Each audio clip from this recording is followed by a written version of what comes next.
Hey guys, welcome back to Legal Marketing Live. We are back from our little hiatus that we took last week. My name is Daniel Decker and I'm a partner here at Spotlight Branding, and joining me today is Cody Lanham, one of our solutions managers. Glad to have you here today, Cody. So we've got some good content for you guys today. But before we jump into it, I want to tell you about a promotion that we're running for about another 2 weeks. We're calling it the Referral Raffle.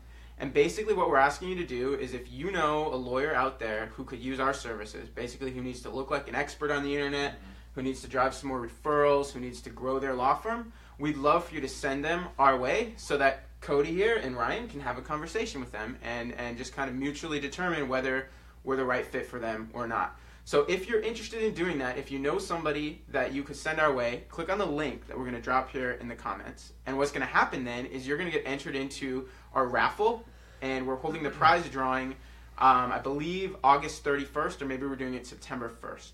But we're offering 3 great prizes. If you win, you get your choice of a brand new MacBook Pro, a Gucci handbag, or a Callaway golf set, bag, and driver. So pretty sweet prizes. All you got to do is send somebody our way who may be interested in our services.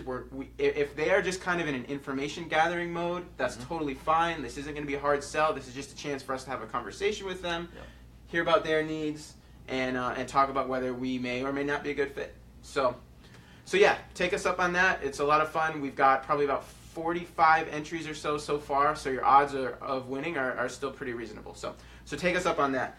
All right, so today's topic is how to create an unfair advantage over your competition using the internet, right? Big topic. And the reason we're using the word unfair advantage is because if you use the internet right, it's not just a little step up over the competition. It's not like an incremental benefit over your competition when it comes to business development. It is an order of magnitude. It can make everything that you're doing from a marketing and business development standpoint work so much better. And we've had clients tell us stories about their colleagues that get frustrated watching them, because it's like, hey, I'm doing the same things as you. I'm going to the same networking events as you. I'm a member of the same bar associations, but somehow you're getting 3 times as many clients as me. How is that happening? And in those cases, I believe it's because of some of the strategies that we're using on the internet to make that happen. So, Cody, let's dive in. We're going to kind of go through some specific ways that we can make that happen, or that we recommend that you guys make that happen, because our goal is to give you guys information that you can use yourselves, whether or not you want to retain us or any other professional firm out there. So one of the biggest things, in my opinion, is an email newsletter. So, Cody, why don't you let's talk about how an email newsletter can help lawyers and why every lawyer should have one. Yeah, absolutely. I think it's really important to know that, or to keep in mind, that a monthly newsletter just helps you stay visible and top of mind to ultimately your referral sources. It's an automated way just to remind them who you are, what you do, and really more importantly, Danny, is like how they can get in touch with you. By providing relevant information and valuable information, it creates brand awareness and loyalty. Actually, it repeat customers, people coming back for your services, and the more value you add to those people's lives, the more willing they are to be evangelists for you and spread the good word about your business, therefore creating more business. Yeah. No, I love that. I think that's perfect. And the really cool thing, like Cody said, is it's an automated way to reach out to all of your past clients, your entire referral network, everybody that you meet out networking, with like the single click of a button. It would take you hours, and it probably wouldn't even be possible for you to reach out each month and personally communicate with everyone in your network. But an email newsletter allows you to reach them all at once. Part of the unfair advantage component of this is that there's a ton of lawyers out there networking, right? But what happens when you meet somebody at a networking event? You shake hands, maybe they're impressed with you, but if you don't have some sort of follow-up strategy, they never hear from you again. So it doesn't matter how good that initial interaction was. Over time, they're totally going to forget about you. And like, personal story, I've dealt with two attorneys, like, personally in the last 8 months. So we bought a house and we did some changes to our estate planning, and had good experiences with both of them. Have not heard from either of them in like 4 or 5 months. Yeah. And even though I would gladly refer work their way because they did a great job for us, like, I'm going to forget about them soon. Right. Like, it took me, as we were prepping for this, it literally took me like 30 seconds to remember one of their names, right? Because I just haven't heard from them. Absolutely. So like, if they just plugged me into a newsletter, I'd be hearing from them once a month, and I would absolutely, like 2 years from now, I'm gonna forget about them. But if I'm in their newsletter list, I'm gonna remember, and it could be the difference between me sending them a handful of referrals or not. Mm-hmm. You mentioned adding value to their life. Yeah. So talk a little bit about how you create a newsletter that adds value. Sure. So a couple of things that we like to do with our newsletters is, of course, a personal tailored message to the receiver. But once they actually open up the newsletter, Danny, it's important that they get some type of information that they can use in the real world. And so, like, if you're a family law attorney, you would want to provide some type of basic information, 5 steps before this happens, or 10 things to know before you do this, right? And by providing that value, again, it just builds that customer loyalty. Yeah, no, exactly. And I think we've all seen those lawyers that send out newsletters, and it's like, cookie recipe of the month. Grandma's favorite cookie. Exactly. Yeah. And like, look who in our firm had a birthday this month. And it's like, fine, like, okay, but you're not giving me any reason, like, I can find my cookie recipes elsewhere. I don't need your newsletter to do that. Yeah. But if you send me a blog entry or a video or some other information that has some practical tips that like I can apply to my life and that adds some benefit to me, all of a sudden I'm looking forward to receiving the thing, right? And so I think that's a key difference is make sure that your newsletters provide value to your readers. Yeah, right? Absolutely. And one of the things I'd like to add, Danny, is you don't. It seems like whenever I speak to new clients that they're so hyper-focused on bringing in new clients. And so we really want you to remember that it's more than about bringing in new clients. You've got to bring in new clients, have repeat clients, and then again turn them into evangelists for your business. And this by far is the best technique in order to do that. Yeah. Yeah, no, that's a great point. I think we've probably talked about the stat on here a lot about that the average lawyer is only getting 1/3 of the referrals that they could be getting. And think about how much business you currently get from referrals. Multiply that number by 3, and what would your next 12 months look like if your referrals tripled? Yeah. And probably the email newsletter, I agree with you, Cody, is probably the best way to make that happen. Absolutely, yeah. Why not capitalize on your circle of influence? I mean, these are people that you've come in contact with that already know that you're the expert, that you're the authority, that you can do your job well. Why not invest in that? And the costs are significantly low compared to the return on your investment. Exactly. All right, so if you guys get nothing else from this, you need to have an email newsletter. You need to have it. It should go out monthly at a minimum. If you can do it weekly or twice per month, that's great. You need to have an email newsletter. There's no reason not to do it. It's a huge benefit. All right, so let's talk about social media. What are your thoughts there? I think social media is another great way to make this happen. Yeah, so it's a great way to, again, create that brand awareness and that customer loyalty, but it's also a way to get in front of thousands of people who otherwise wouldn't know who you are or how you can provide value to their life. Yeah. And I think social media is, so where a newsletter is like 1 or 2 or however many times you send it out per month, it's a small number of times, and it's kind of a more significant interaction, right? You've got blog entries, videos, whatever you're sending out there. So it's a little bit, it's a larger scale interaction versus social media. You can reach your audience multiple times per day. Yeah. And it's often just a quick touch point. It's not necessarily like an in-depth like conversation you're trying to have with them, but it's just a quick touch point, and it maintains that top of mind awareness, which is critical for referrals and to our kind of overarching point here. Like when you meet somebody once at a networking event, if you then drive them to connect with you on Facebook, connect on LinkedIn, now you're going to be interacting with them over and over and over and over again instead of just that one time that you met them face to face. So talk about social media. What kind of content should people be posting? Do you have any thoughts there? Yeah, absolutely. So I like to use the word syndicate. And so what we want to do is take a blog post or a relevant publication, or sometimes we like to throw in quotes. Everybody loves quotes, but it has to be information that's tailored toward your audience.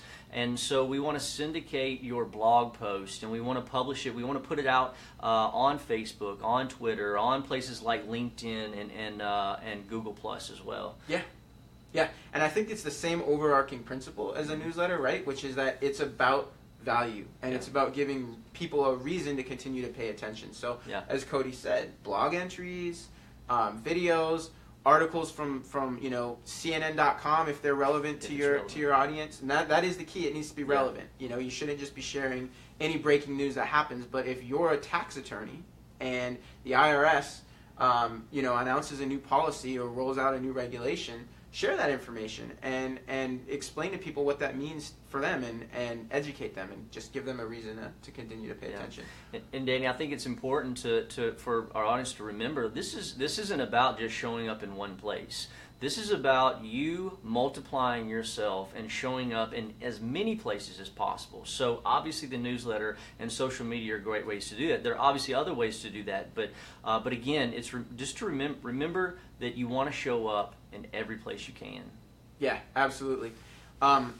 Quickly on this, so the kind of 4 social media channels that we think you guys should all have a presence on: Facebook, Twitter, LinkedIn, and you should have a LinkedIn personal profile, but you should also have a LinkedIn business page, and then Google+, right? And Google+ is maybe a little bit less trafficked than some of the other ones. The reason that we strongly recommend you guys use Google+ is because it's Google. It's a Google property. So Google search results often take into account what's happening on Google+. Every once in a while, if somebody searches for you, they're going to show like an excerpt from something you posted on Google+. So it's just smart to have a presence there in addition to the other ones. But I would say if you guys are a consumer-facing law firm, you should absolutely be on Facebook and you should be using the heck out of it. And if you're more B2B, LinkedIn is a great place to reach professionals. But truly, like, don't make it an either-or thing. I think you should have a presence everywhere. You never know where a referral is going to come from. Exactly. Right? And 2 other things I'd like to point out. And so social media is a great way to increase your web traffic and also your search results as well. Those are 2 things to keep in mind. Yep. Couldn't agree more. All right, so let's talk about the next item here. So video, right? And how can we use video to create the similar unfair advantage over the competition? You want to start, Cody? What are your thoughts? Yeah, sure. I personally love video. We all know that we live in a society today that requires instant gratification, and video is a great way to do that. Not everyone has time to read a blog, read a newsletter, or sit down and take time to scroll through something. And so if you can do a 30 to 60-second video of information like that creates instant credibility and places you as that expert and that thought leader. Yeah, and I think trust is the other word that jumps out at me, is that as a lawyer, one of your biggest obstacles to bringing in new clients is to build that trust, to establish trust between you and the potential client. And it's not fair, it's not necessarily, a reasonable thing, but the truth is that a lot of consumers out there don't trust attorneys. They're either intimidated by them, they don't trust them, they think they're going to get ripped off. Whatever the case may be, there's a trust kind of deficit that exists. And so one of your primary goals of your marketing needs to be to overcome that trust deficit. Absolutely. Now, probably the best way to do that is with a face-to-face conversation with somebody. You really can't beat a face-to-face conversation where they can really connect with you, get a feel for who you are, and build that relationship. But, and this is where the unfair advantage using the internet comes in, it's not realistic to have a face-to-face conversation with everybody who is possibly interested in hiring you. But what you can do is shoot video, put that video on your website, blast it out on social media, blast it out via email, and now all of a sudden you're getting the second best thing, which is you're still having that face-to-face conversation. It's just you're on the other end of the computer screen, but now you're able to do it with hundreds or thousands of people, every single month. Yeah. Absolutely. So I think that's a huge thing with video. It's a chance to create rapport, build trust, but do it at scale. However big your email list is, if you have 4,000 people on your email list, you can send them out a video every single month. Yeah. You can't really beat that. Any other thoughts on video before we move on? No, I think that's it. Cool. Yeah. All right. So last thing we want to touch on, and we're running a little bit low on time here, so we won't go too far into this, is your website, right? And you need to have a modern website. It needs to be a mobile-friendly website. And those are just kind of, if your website looks like it's 10 years out of date, people are going to question how seriously you take your practice. If it's not mobile-friendly, they're going to question how seriously you take your practice, and also they're probably not going to be able to get in touch with you. What are your thoughts there, Cody? Yeah, well, I'd like to use an example, actually. I was on the phone with a potential client the other day, and they have a very outdated website, and I was on the phone, and one of their struggles is that what's on their website isn't even what they practice anymore. So people are going to their website, reading a little bit about them, and they don't even practice that information or that anymore. It's crazy, and so that's a prime example, and I see it a lot whenever I speak to clients or potential clients. Yeah, that's crazy. That's crazy, and it completely defeats the point of having your website, which an effective website is going to show your target clients that they're in the right place, and it's going to show people that aren't a good fit for you that they're in the wrong place. It actually serves as a gatekeeper. It ushers the right people in, and it tells the wrong people to look elsewhere. And so that saves a lot of your time. It saves a lot of your staff's time, because you don't have to have phone conversations with people who aren't interested in hiring you or are looking for the wrong, looking for services you don't provide or whatever. So, your website needs to be up to date at a minimum. You need to have the right information. Yeah. But another big focus we have here is just making it an educational resource, right? Because you want to talk a little bit about why that's so important? Sure, absolutely. Well, again, it goes back to the credibility factor, placing yourself as the authority and the expert. If you're putting information out there, again, that helps to aid in your efforts, and again, you're providing value when people land on the website. And for me, whenever I land on a website that doesn't provide value to me in some way, I'm moving on to the next website. Yeah. Plain and simple. Yeah, great point. And I think that especially when it comes to law, you have so many of your potential clients are confused, not sure where to start. They have a million questions. Well, if you can use your website to answer some of those questions, then you're kind of building that credibility and that trust with them. And you're also positioning yourself as someone that knows what the heck you're talking about. And so it makes it that much easier for them to feel comfortable picking up the phone and calling you. And also, one of the bottom line benefits, and that I make sure to stress whenever I'm speaking to a potential client, really, is that all of this information, this beneficial educational information that you're putting on your website, it ultimately creates less time closing. When they finally decide, well, this is the attorney that I'm going to call, those long conversations of explaining to them why you're the right attorney for them, it automatically reduces. Yeah, I think that's some of the my favorite feedback that I've heard from our clients, which is that they're like, when somebody calls me up, like, they already know what I do, they already trust me, and they're just like, all right, let's go. What's the next step? And it eliminates those 15-minute, 30-minute calls where you're trying to educate them where they don't have any idea what's going on. It's like, no, use your website, pre-educate them, pre-sell yourself. It makes everything easier. Yeah. Cool. Anything you want to add, Cody? No, I think that's it. Yeah, I think that the internet can really be an unfair advantage. It can not just incrementally improve your business development. It can double it. It can triple it. It can take your networking efforts and whatever else you're doing, and it can amplify them, and it can make all the difference. So use the internet, right? Take advantage of it. Please, if you don't have a newsletter, it's time to have a newsletter. Time to get one. If you want us to help you do it, give us a call. Cody will be glad to talk to you. Even if you're going to do it yourself, just make it happen, right? Yeah. Someone needs to, whether it's us, whether it's you guys need to make it happen. Yeah. So you're missing out on business that should be yours. Plain and simple. Yep, that's all there is to it. All right, so last thing here before we run, we're going to drop a comment in the comment section here, and it's a link to a free special report that we've created that just gives some further information on the subject that we talked about here. So just take a look at that. If you want some more information, there's some practical tips I think you guys can apply right away. Beyond that, thank you guys for joining us, and we'll see you next week.